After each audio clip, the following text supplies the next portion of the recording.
BestSelf co-sell productivity journals, card decks, life planners, that type of stuff. We're a big fan of them here at Exposure Ninja. We use them ourselves and we've bought them for our team.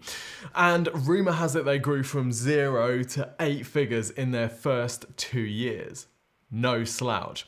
So in this no-cut digital marketing teardown, we're going to look at 3 things that they're doing really well with their digital marketing to get that growth, and 3 opportunities for improvement should they want to take things to another level. No cuts means no edits, so we've got quite a lot to get through. Let's see how we go. So 3 things that they're doing really well. Well, the first thing that they're doing really well is their focus on increasing average order value. This is really important for e-commerce businesses, really important for direct consumer brands, because it means that you can increase the amount that you're willing to spend to get a customer, particularly for a business like BestSelf, where they're going to have a good amount of repeat business.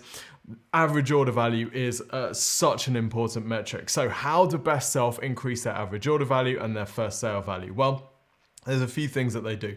Firstly, they have a very subscribable product and they focus on subscription on their product page. You can see here it's highlighted as the best value option.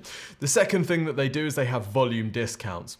Really smart move, giving people a discount for when they purchase more. The third thing that they do is they have free shipping over X, and free fast shipping over X.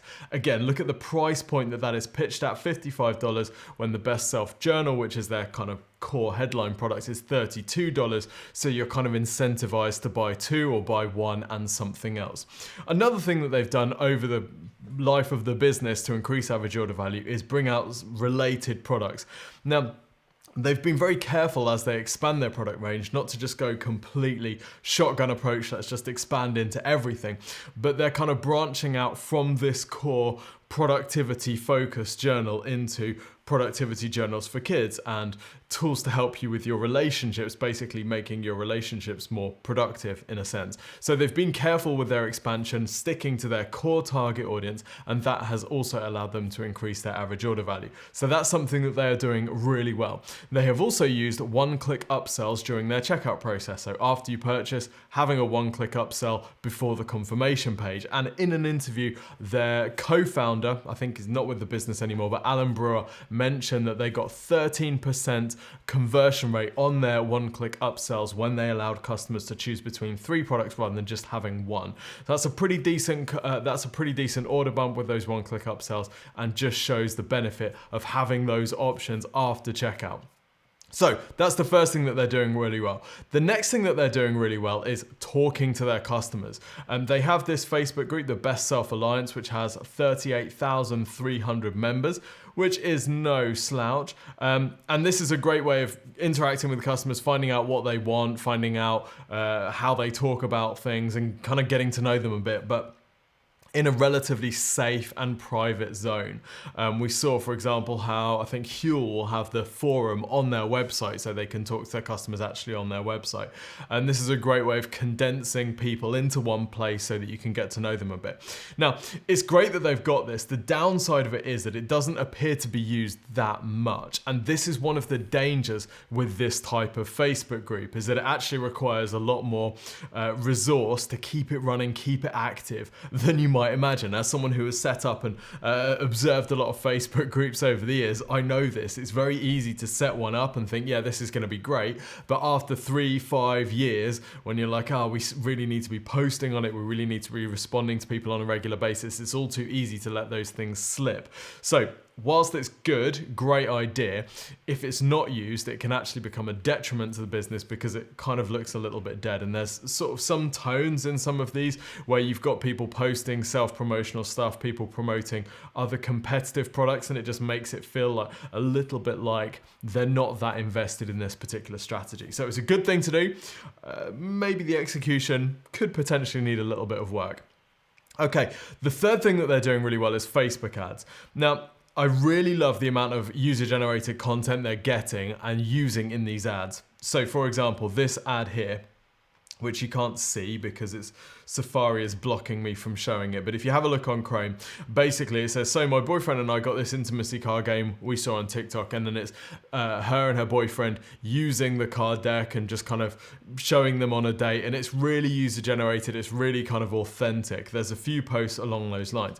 This is a great and disarming way of running ads, because you can say the things that you want to say without them coming from your brand. You can have your customers say them. Now, we've got no idea who this person actually is. There's no handle, there's no thing that says this is not a paid promotion or anything like that. So it could have been one of the staff or whatever. We don't really know, but it's a great way of building that social proof. There's also some subtle cues in this ad as well. We saw it on TikTok, implying that it's somewhat viral. They've also got some massive credibility in the copy of this ad as well. As a mental health therapist and expert, I highly recommend these cards as well. Awesome. So, love what they're doing there. Now, on the downside of these Facebook ads, I can't see anything that's been running for longer than a couple of months, really. We've got these which look like they could be retargeting ads, but it doesn't look like we've necessarily got a control ad for generating new customers, which potentially indicates that they haven't yet found something which is evergreen and they can use all the time to promote the Best Self journal. So there is that. But those are the three things they're doing really well. So increasing average order value, which is a kind of game-changing thing that everybody needs to be focusing on in this sort of space. Facebook group, and then the Facebook ads as well. Okay, so where's the opportunity for improvement? What could they be doing better? Well, the first thing that they could be doing better is on the site, they've got this great section, courses and challenges. And this is a great idea to kind of get people stuck in, really, get them signed up for something, even if they're not ready to purchase yet. It's also a potential revenue source. And you can see they've got some higher order value stuff here, which would cost not much to deliver. So $179 for the course compared to $30 whatever for the journal. That's a good way of increasing your average order value. However, they've put all these courses on a different domain, selfmasterycourse.com, which I don't understand. There is no way of getting back to the main website, which is kind of confusing. And by putting it on the separate domain, this thing ranks for almost nothing, all right? It ranks for almost nothing, gets almost no traffic at all. SE Ranking is estimating a couple of visits a month from the US, which is probably a little bit harsh, but it's not ranking for much. It hasn't really been optimized at all for anything. The page title is Best Self Co, so there's no attempt to optimize it for target keywords. And that's a real issue. Now, for me, this could be an absolutely awesome source of traffic if it was put on their main domain, either as a subdomain or a folder. And then what you could possibly do will be to break out some of these free courses and write them up in text form, have the videos in there as well, and they could be huge traffic generators. So with free courses, it's often a good way of picking up lots of inbound links if you're promoting them. And that's great. That helps your main domain. And if your products are on that domain, then they will also enjoy that ranking improvement as well. So I don't understand kind of splitting it out onto its own site. It feels like a little bit of an afterthought and like something that is not particularly loved. Like I said, it's getting very little traffic. So that's the first thing. The next thing I think they could improve seriously is their blog and content strategy. Now, on the surface, it looks fantastic, right? We've got this Best Self Hub, which is all about self-improvement, and we've got loads of great topics here that people can dig into, and we've got this email capture to get 5 days to your best self. It's a free course, so a great way of getting people signed up. But that's where it kind of starts to fall down. Now, the problem is none of this is really getting much traction. This seems to be the main ranking post, how to focus on yourself without being selfish, 6 strategies for leaders. And this is fairly typical of the different posts that they have. So it's all text. For a business that is so visual and has such great content on their product pages and on their socials, I don't understand why they don't mix in some images here, maybe get some videos, interview people that have used the journal, get tips from people on their social, make it a bit more engaging and make it a bit more live. There's also a problem with the fact that it's 6 strategies for leaders. I don't understand why they've segmented that just for leaders. Now, maybe that might be their target customers, but this is ranking this blog post is ranking for terms like how to focus on yourself. Now that's going to be searched for a majority of people that aren't leaders, but anybody who wants to focus on themselves is probably looking for improvement, productivity type stuff. They're ready to make some sort of change, so you'd think they will be a potential best self customer. So I don't understand why they've segmented that. It's only going to turn off people that might actually be best self customers, but they're not going to buy because, or they're not even going to stay on the page because they immediately see it and think, well, this isn't relevant for me. So that's a little bit odd. I would also, the other problem with this is it doesn't really reference the planner at all. So there's no attempt to sell people into the planner. That free 5-day course, where is it gone? There's all this white space at the side. Let's promote that as well. There's no attempt to kind of convert this traffic. It's just there. So you could tie all of these things into lessons from the planner, into, you know, cards that you've got, or key questions that you can ask yourself from their card decks. You know, there's loads of stuff that they could do to build this into the product, and they're not trying any of that at all. So I don't understand that. It ranks poorly and it's their best performing blog.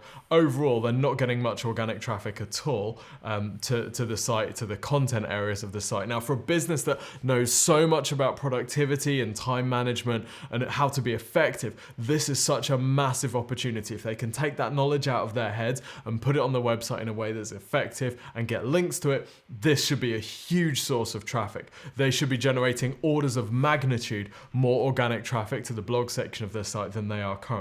So that's a little bit disappointing. The third thing that they're not doing as well as they could is Google ads. How often do we say this? If you search for a term like planner journal, you'll see shopping ads and Google text ads, and the best self journal is nowhere to be seen. Now, in my mind, it should be absolutely here. It should be competing for these terms. Yes, it's more expensive than some of these, but that doesn't mean it can't compete. There's a segment of customers that will check out the most expensive one to see what the ultimate option is. In my opinion, they have better product pages than these ones. This is also a retailer, so they're going to have a lower margin on this, and yet they can still afford to run Google shopping ads. Best Self company is direct to consumer. They are making and selling their own product. They have therefore higher margins. They should be able to compete on these terms. But it looks like they've never really put too much energy into paid search. Very small amounts of traffic considering the revenue of the business. Interestingly, it looks like it's just increased at the time of making this video in October. But if we have a look at some of the keywords that they're advertising against, it's super weird. The one, block time, set smart goals. These are really informational terms, right? They're going to articles, but those articles don't have good calls to action in to get someone across. How to calculate shipping cost, going to their how can I calculate shipping cost page, it's madness. So this looks like these are, you know, automatically created ads by Google. They've just said have at it with the website, and Google's deciding which pages to run ads to.